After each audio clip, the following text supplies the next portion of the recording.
Hey Fueled Up friends, welcome back or welcome. My name is Ashley, aka Food for Fuel Dietitian, and on my channel I give you tips and tricks to live your best, healthiest life. And in today's video, I want to talk about something I've become very interested in recently, and that's called seed cycling. So if you haven't heard about it before, stay tuned, and if you have, also stay tuned, and maybe you can give me some information if you have more on it in the comments below. Seed cycling is a technique used to balance female reproductive hormones, specifically estrogen and progesterone. This is something that has been shown to help to regulate women's periods, and it's not something that has all that much research yet, which is why I find it extremely interesting, and I would like to try it myself because I am one of those women who does have an irregular cycle. So the whole point of seed cycling is to cycle between 4 different kinds of seeds depending on what part of your menstrual cycle you're on. So there are going to be 2 parts of the cycle that we're going to focus on, and the first part is called the follicular phase and the second part is called the luteal phase. In the follicular phase, we want to increase estrogen because that's what naturally is supposed to happen during this phase. So we want to try to boost estrogen with the seeds that we're eating. So it's recommended to take 1 tablespoon of ground flaxseed and 1 tablespoon of pumpkin seeds in this phase to boost estrogen. Now this follicular phase is between the 1st and 14th day of your cycle.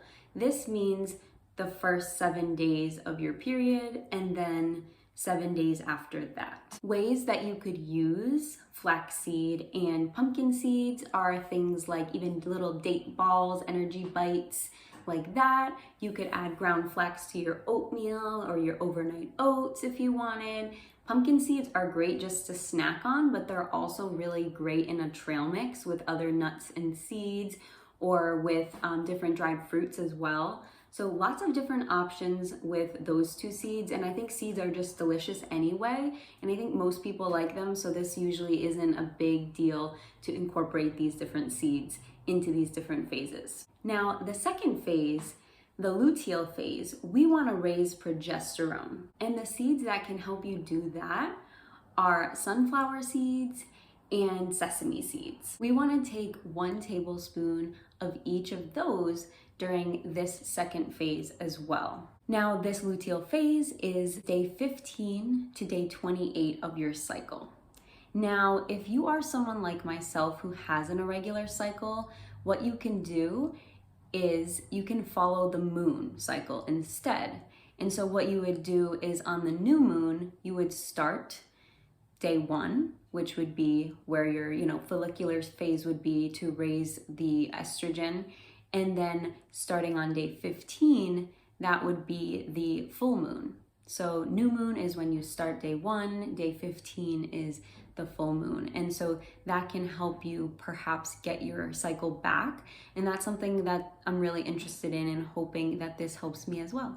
Some things you can do with sesame seeds are, you can garnish a lot of different foods with them. A lot of Asian dishes are awesome with sesame seeds. You can toast them and put them on top. Another thing that has sesame seed in it is, of course, hummus because it has tahini in it. Or you can make a tahini sauce or use tahini in one of your dishes as well. So there's a lot of things to do with sesame seeds that maybe you didn't even realize. And then with sunflower seeds, you can also make different sunflower seed dressings and sunflower seed sauces, but you can also have sunflower butter if you want, and you can also incorporate this into a trail mix. Like I said before with the pumpkin seeds, you can garnish any dish with any seed.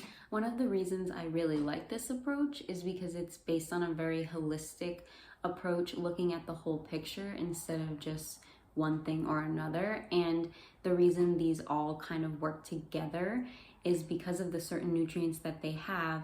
And for example, flax seeds are known as a phytoestrogen, so that is why it can help promote estrogen, the rise of estrogen during that follicular phase. You can go into huge detail with each of the different nutrients, including selenium, which is also a nutrient found in sunflower seeds that can also help to detoxify estrogen, because again, sunflower seed is in the in the luteal phase, and that's when we want to increase the progesterone. So we don't want the estrogen to be high, we want the progesterone to be high during that phase. I really think that hormones are such a cool thing, except when they're out of balance. Like, clearly something's going on with me, which is why I'm really fascinated with seed cycling, the miraculous things that food can do and the ways that food can be used as medicine. And I have heard of seed cycling a few years ago, but I just never really looked into it.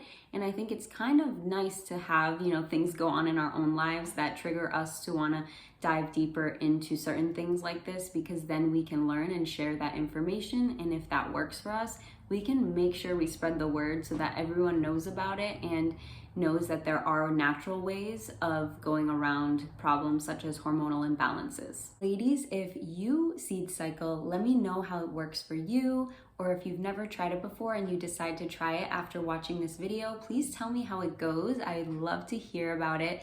And the thing with this is, although there's not a lot of research about it, the great thing is there's no harm in adding these seeds, and in fact all these seeds have so many benefits to them anyway, and the flavors as well are a huge benefit. I hope you guys enjoyed this video. If you did, give me a thumbs up, comment, subscribe, look at my Instagram, my Facebook, my website in the description below, as well as the link to my poetry book that's on Amazon. I will be posting another video soon, so stay tuned, and remember to fuel yourself, don't fool yourself. Bye guys.